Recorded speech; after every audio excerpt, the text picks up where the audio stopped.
next question will begin over here with Matt Miller.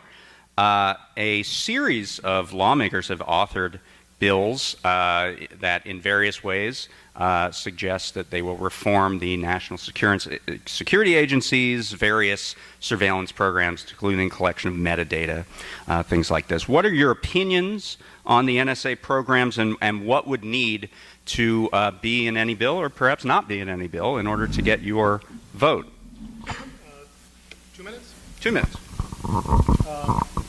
A quick 10 seconds on Toyota, if I may. I don't think it's politicizing the decision by Toyota to note that the stunning thing was that our public officials said they had no idea that this was coming.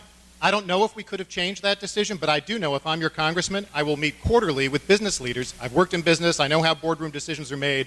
The idea that this caught everybody in public office by surprise, I think, is really a failure of leadership by our leaders. On the NSA, look, privacy is a fundamental right of Americans. And it's very clear that in what the NSA did, all we've learned in the last 8 months or a year, is that the NSA became overzealous in the wake of 9/11 in trying to do what it thought was the right thing to protect us, and ended up sort of scooping up and vacuuming up volumes of personal conversations and phone calls, none of which seem to have been, actually scrutinized, but in a way that violates all our basic norms and values as a country. At the same time, as you saw the White House announce only this week, the same concern is true with private companies like Google and Facebook, who are using that same data that we give voluntarily for commercial purposes. I want to rein back the excesses of the NSA, but I will say this, and I know it's unpopular with some folks in our own party. I also have friends in the military who have told me that the advances we've got in avionics and intelligence gathering, some of which are made by companies down here in El Segundo and down in the South Bay, have been critical to intercepting the actions of those who would kill or harm Americans. So my view is we need to rein in the excesses to get them in line with American values and our long-standing traditions, but at the same time be mindful that we live in an insecure world and there are people who want to kill and hurt Americans, and we want to make sure we have the ability to intercept and act on those who want to harm us. Okay. Barbara?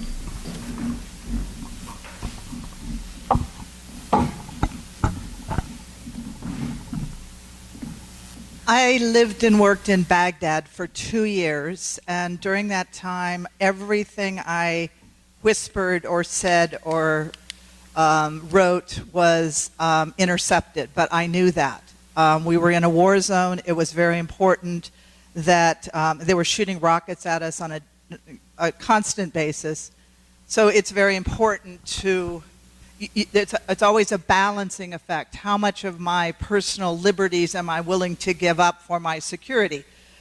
In that situation, of course, I'll give up anything for my security. I don't want those rockets to hit me. But I think one of the things that I saw being overseas was the Patriot Act was enacted while I was trying the genocide case and working on the rule of law with the international community back here at home. The Patriot Act was going through just eroding our civil liberties. It's appalling what has happened.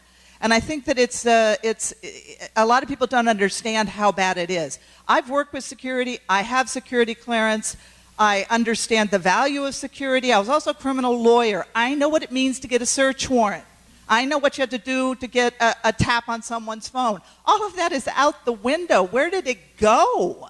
It's gone. The other thing is the money that goes into the NSA and the defense contractors is unconscionable. There is no oversight on those budgets. It's not transparent, and I lived and worked around D.C. I also worked in Baghdad, and I saw Congress pouring money into the pockets of defense contractors. Dynacore in particular was egregious when I was there in Baghdad, but if you live around the D.C. area, it is just, it was not affected by the downturn in the economy because it's all bolstered with defense money. Okay. I think it really is important to get a rein on the budget. Thank you. Okay, thank you.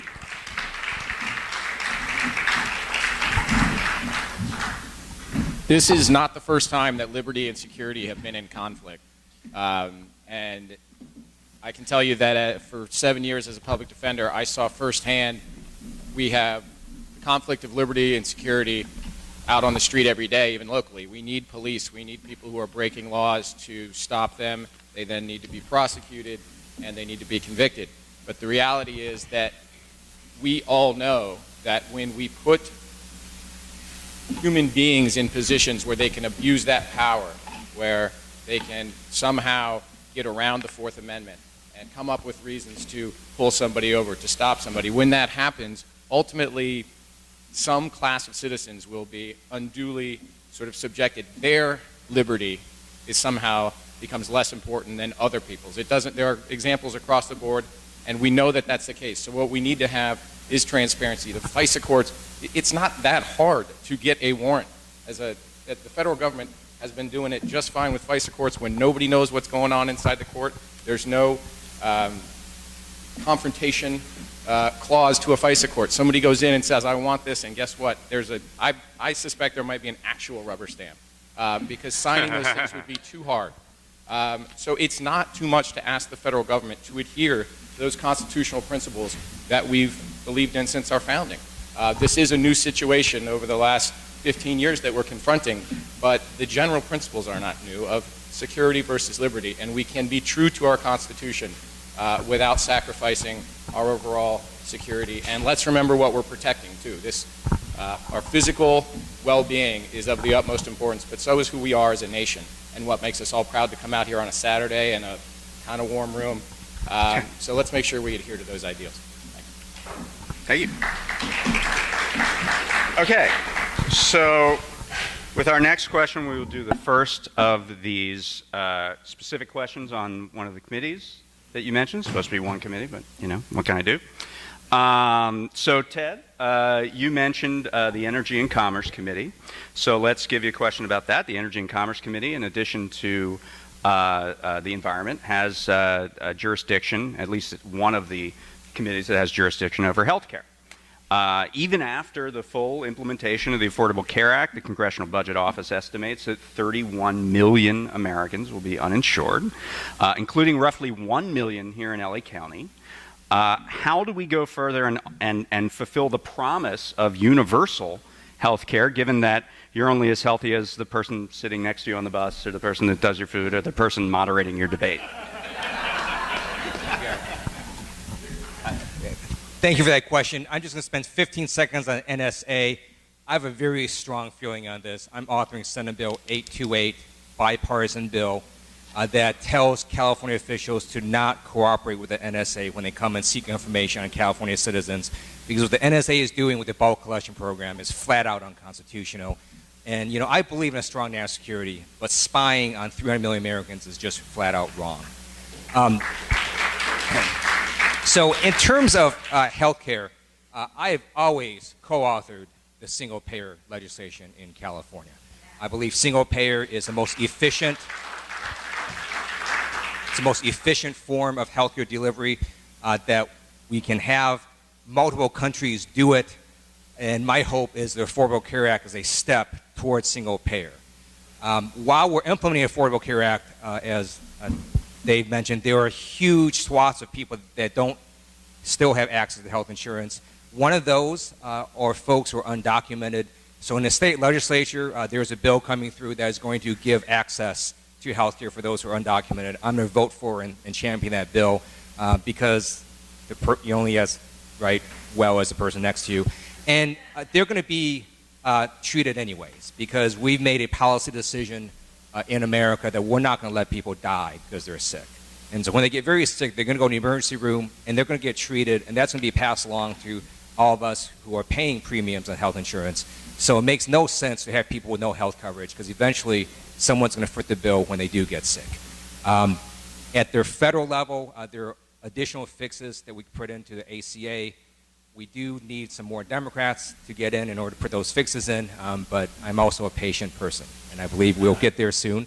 And again, single payer to me is ultimately where we should be headed. Okay, thank you. Okay, we'll do another question for three people. and we will start with Wendy. 1 in 4 households in America, over 1 in 4, lack consistent access to financial services and are forced to rely on predatory businesses like payday lenders and check cashing stores who charge, on average, $2,400 a year in interest and fees. That's at 1/10 of their income.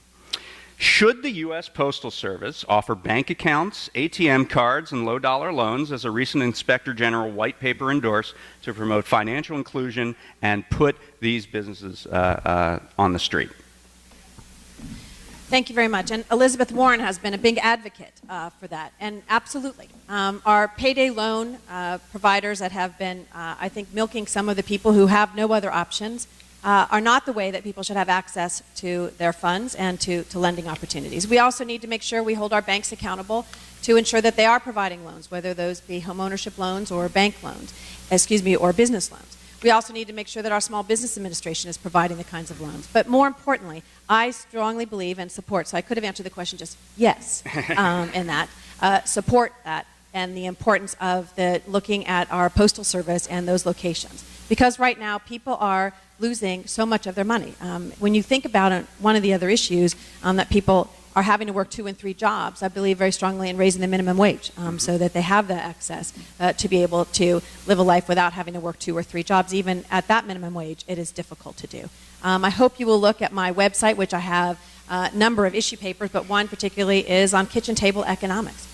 Because it is about making sure that everyone has access to that capital. And so my immediate response, and yes, is to support the kinds of things that Elizabeth Warren and the paper has identified, which is those low-cost loans. Great. Pat? What's that? Yeah.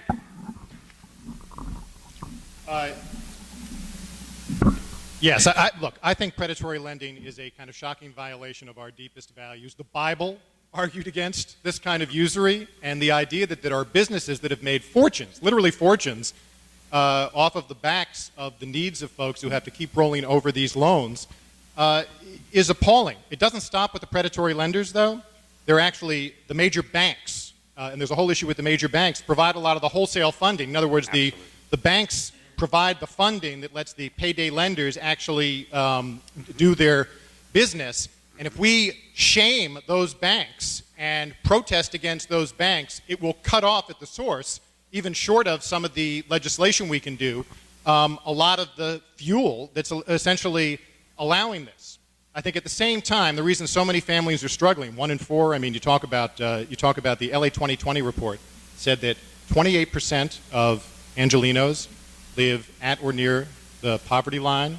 Something like 40% when you consider those who are not only unemployed or low income, but near the poverty line. 40% of Angelenos living in near misery, the report said. I think it's an indictment of the entire leadership of class of LA in the last 10 or 15 or 20 years. I think it's very important then that we start a national conversation about raising the minimum wage to something like $15 an hour. The federal movement to go to 10.10 isn't enough. It doesn't mean that in some industries you put the full burden of that on business. There are ways to do it by going to 12, for example, officially on business, but use the earned income tax credit, a much more generous wage subsidy to get folks up to 15. So that way, if you've got a person working full time, it's at least $30,000 a year. If both folks work, you can get between $50,000 and $60,000. Still, maybe have some room to look after a family. So we need to think about this in a broader way if we're going to make sure there's a decent minimum reward for work in America that puts the predatory lenders and the banks who supply them out of business. Thank you.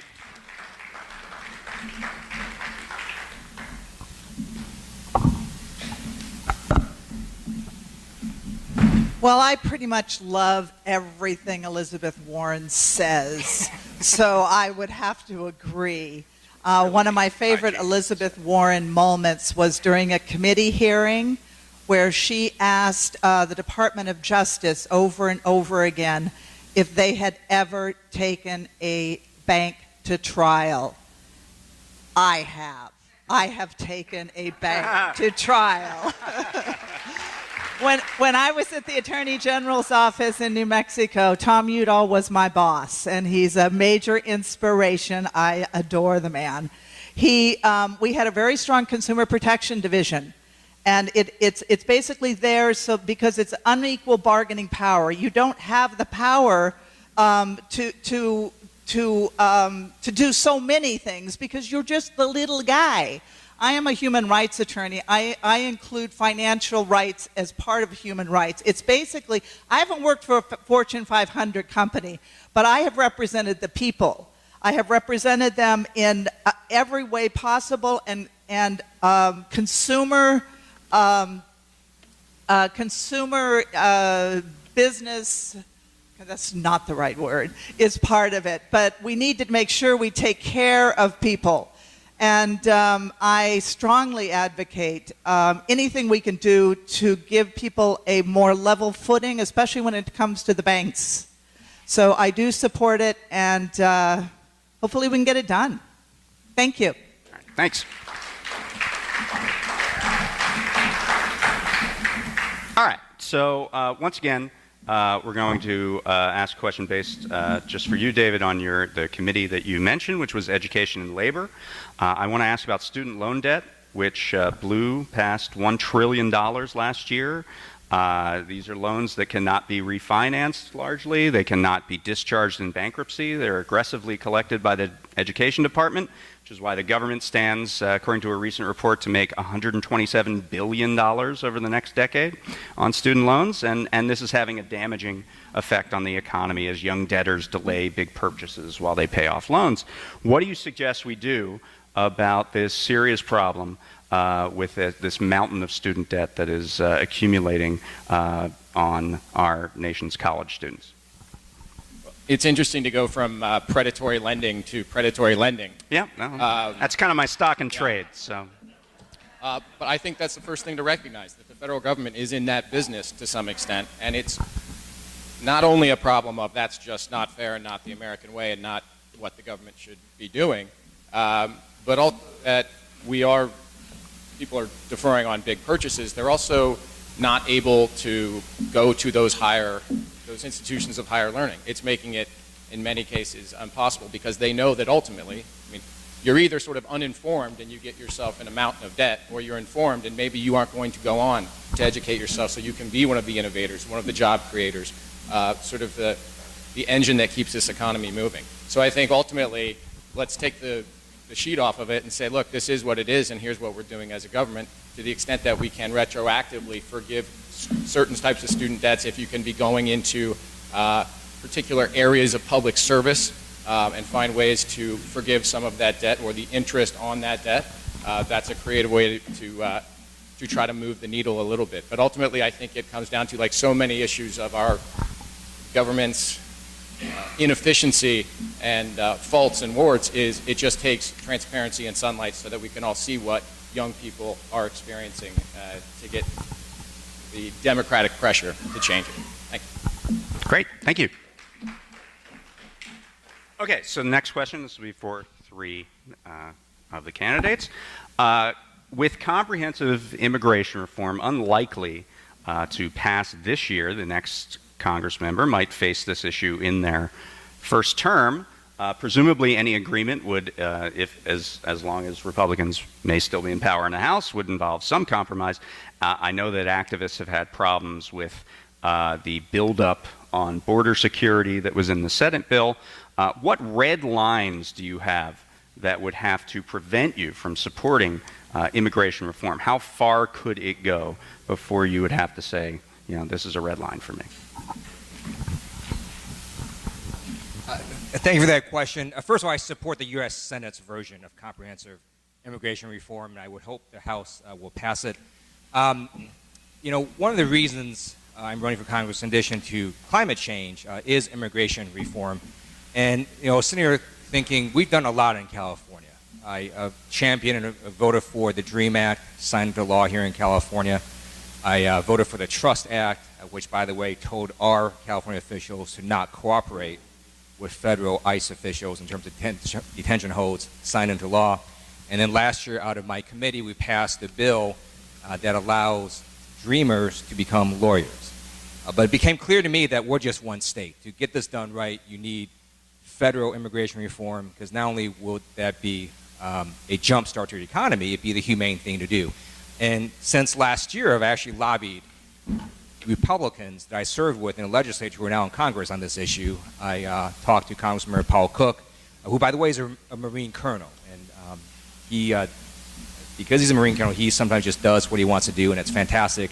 And he'll buck his party sometimes. So I was talking to him about comprehensive immigration reform. I talked to Kevin McCarthy about it. And that's something I would do as a member of Congress, continue to reach out to Republicans that can support immigration reform. I've also learned that it's generally a bad idea to have pledges or have red lines or say, you know, I'm never going to do X, Y, and Z.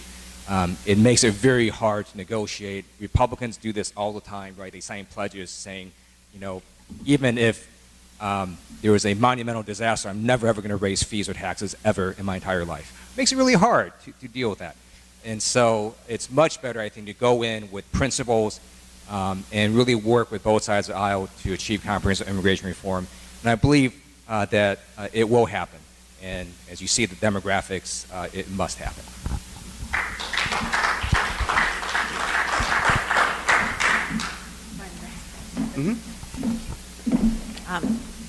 Immigration reform is not a Republican or a Democratic issue. It's a human rights issue to me. And when you think about the fact that we can get something passed, and I believe we've been at the precipice many times, just about ready to pass it, and then something happens that's political in nature.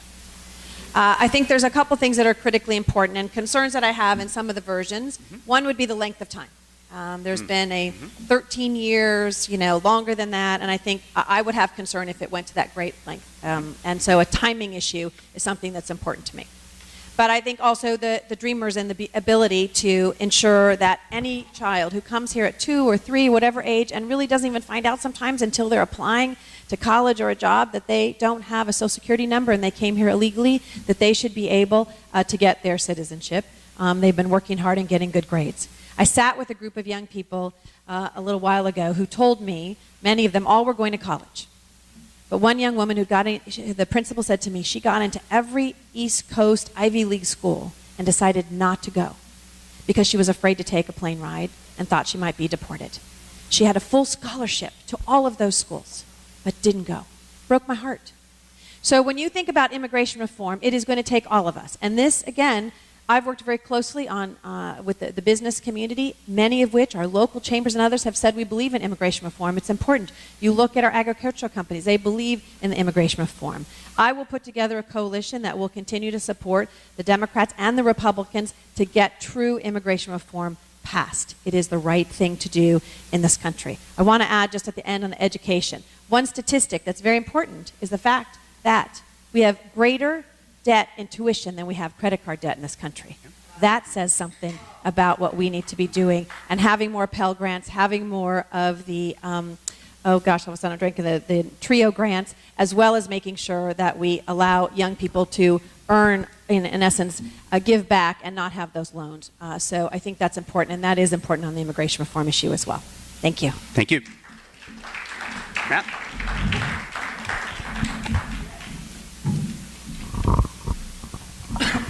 So on immigration, I think it's a human rights issue, but it is also a major economic issue. And let me explain why. So the bottom line is I would support the Senate bill that came out. I think we know it would pass the House today. Boehner won't bring it to the floor because it would not pass with a majority of Republicans.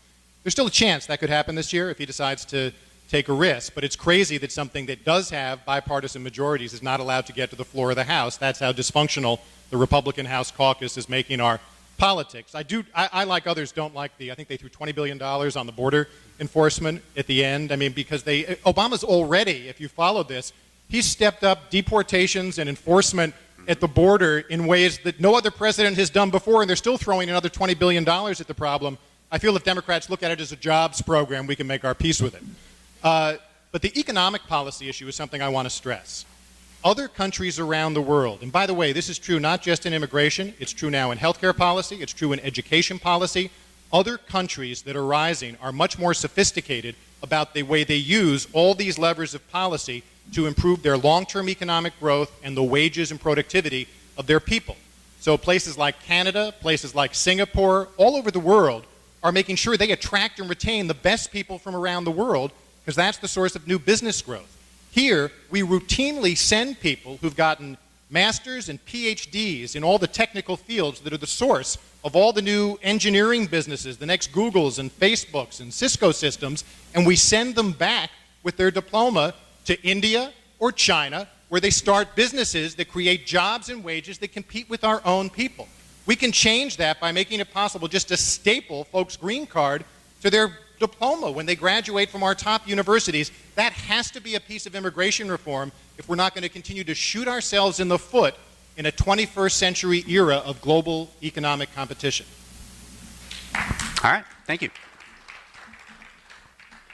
So now we will continue again with these individual questions based on the committee of your choice.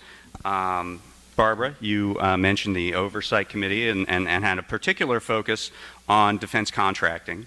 One of the methods that I believe defense contractors use is they skillfully place portions of their parts in almost every congressional district in America, thus giving every congressman some manner of stake in terms of jobs in the process. So how do we get out of that box and deal seriously with the cost of defense spending, as you say, without having to sort of play this issue at both hands in terms of jobs?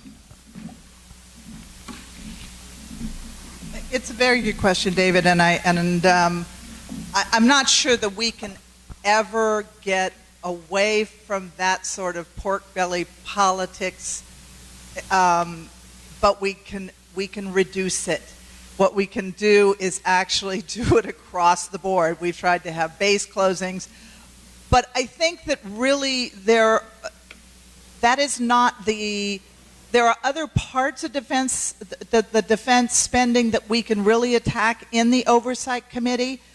When you look at the pallets of money that Henry Waxman talked about that was coming into Baghdad, I was actually at Saddam's palace when that was coming in, and I saw the people take it out in their knapsacks out to the hinterlands. Now that's not somebody's home district. The NSA machine is not really someone's home district. That's DC. It's all right around there. I mean, it's scattered in other places, but the hometown plant closing is always going to be difficult. But one thing that we can really, one of the things that I worked on when I was in Baghdad, I was the senior advisor to the Bureau of Supreme Audit and the Inspector Generals of all the Iraqi ministries. And there's one part that I don't think we use effectively here, which is our Inspector General program. And our Inspector General program ties right into the abuse, fraud, and waste. It actually is a group that's embedded in each area, like defense, State Department, education, that actually does investigations on whether things are being done efficiently, on doing audits, also performance audits and monetary audits, whether programs are actually still effective. So what I would like to see is a beefing up of the Inspector General program, because again, that's our taxpayers' money, and we need to make sure that Congress is using it effectively. Right. Thank you. Thank you. Okay, so we'll go back to a question for the three of you. One of the few achievements in Congress this year was a delay of something called Biggert Waters, which was a reform of the flood insurance program. This halted the process of, in my view, forcing coastal landowners to actually pay the freight for the increased risk posed by climate change. But it's a touchy subject in a coastal district, I would imagine. What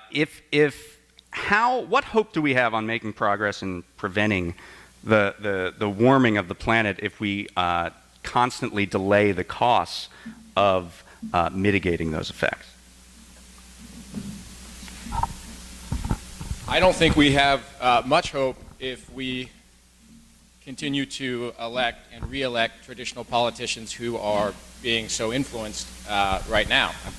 We wouldn't be very bright to expect different results 2 years from now or 4 years from now. The science is there right now. We don't, that isn't the problem. The knowledge isn't the issue. It is a problem of actually standing up and being willing to take some what might be initial difficult political steps to make things happen, and ultimately for us as voters to be willing to put those people there that will do that. I can say that right now we need also somebody who can persuade. I'm from Columbus, Ohio. I was just back there earlier this week. It's a very different attitude towards climate change. I spoke about 4 or 5 different events, and I never once, when I'm here and I say science is science is science, do I see people shake their head, no, it's not, or doubt what we know about climate change. And we tend to be much more concerned here than people in my hometown and in other parts of the country. So I think ultimately it's important as we look at making, because this isn't a local issue by any stretch, we're talking about something that not only affects the entire country, but the world. And as we look at talking to people who have either different backgrounds, the brain works in a little different way, or just have a different constituency at home and aren't really ready to take the leadership steps necessarily to explain to them what we need done in Washington. We need somebody in Washington who can persuade those people, who can sit down with them and slowly but surely show them that 2 + 2 does in fact equal 4, and that we need them to help save our planet. Thank you. Thank you. So let me explain to you why I'm so passionate about the environment, and it has to do with the way our economy works. So I'm a big believer in the free market. I believe it has made America strong. But there are certain things in the market that it does not internalize or do well, and that is environmental damage. So left to their own devices, companies and corporations and factories simply will pollute to make their product less expensive. And not because they're bad, but because they're allowed to do it. Because the consumer isn't aware that they're polluting or causing greenhouse gases to be released in the atmosphere and so on. That's why there are 50 environmental protection agencies, right, in each state, and that's why there's a national EPA whose sole job is to intervene in the market and correct these problems and then force corporations, companies to adequately internalize the damage they're causing to the environment with their product, whatever it is that they're making. That's why I was a co-author of Assembly Bill 32, California's landmark Global Warming Solutions Act, that's going to mandate that industries go to pre-1990 levels in greenhouse gases by 2020. In terms of coastal flooding, I was proud to have authored Senate Bill 1066 that resulted this year in over $3 million of climate change adaptation grants going along our coasts to cities like Los Angeles and organizations like Heal the Bay to deal with the problems of climate change, because we know that even if we went dark tomorrow and stopped using all energy, we've released enough carbon and methane to heat up the Earth for the next 100 years, which means sea levels are going to continue to rise. We're going to have increased flooding risks, and we need to adapt to what's about to happen. And now, because of my law, communities have more funds to deal with that issue. And so in terms of incentives and mandates, in terms of reducing climate change, that's something I would work on in Congress every single day. Thank you.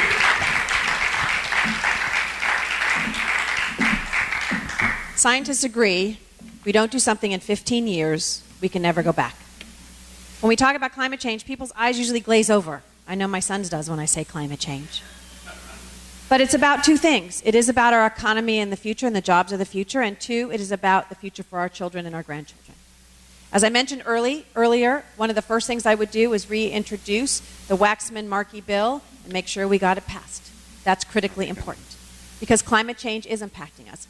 You can't live in this community and not see the flooding and the change of our coastline. You know that. It's just right in front of us. And we have to go to places like Ohio and others and explain to them that this is happening all over not only our state but across the country. This is nothing new. Climate change is something that we have to deal with. Now, businesses, particularly, who want to invest in clean energy, guess what? They need to know that there's tax incentives that are going to have that marketplace going forward. I would continue, that's part of the Waxman-Markey bill. Have a national carbon reduction goal that we actually could be able to see something happen. I was proud on AB 32 when Proposition 23 was going to take away all of those things we did in AB 32, and the California League of Cities, where I served on the board, had a motion before them to support AB 23. I led the effort, and got all the other elected officials to take on the League of Cities and say that was not okay. It was actually Earth Day. I said to them, how embarrassing would that be that on Earth Day you would vote to support Proposition 23? This is our future, and it's why when you look at the kinds of support I've gotten from the League of Conservation Voters to Nancy Sutley, who advised the President of the United States, to Mary Nichols, to also Felicia Marcus, who was head not only of the regional EPA, but also of Heal the Bay. Because they know we've worked together, whether it was on Proposition O, whether it was cleaning our water, whether it was making sure that we preserved our communities and stood up on climate change.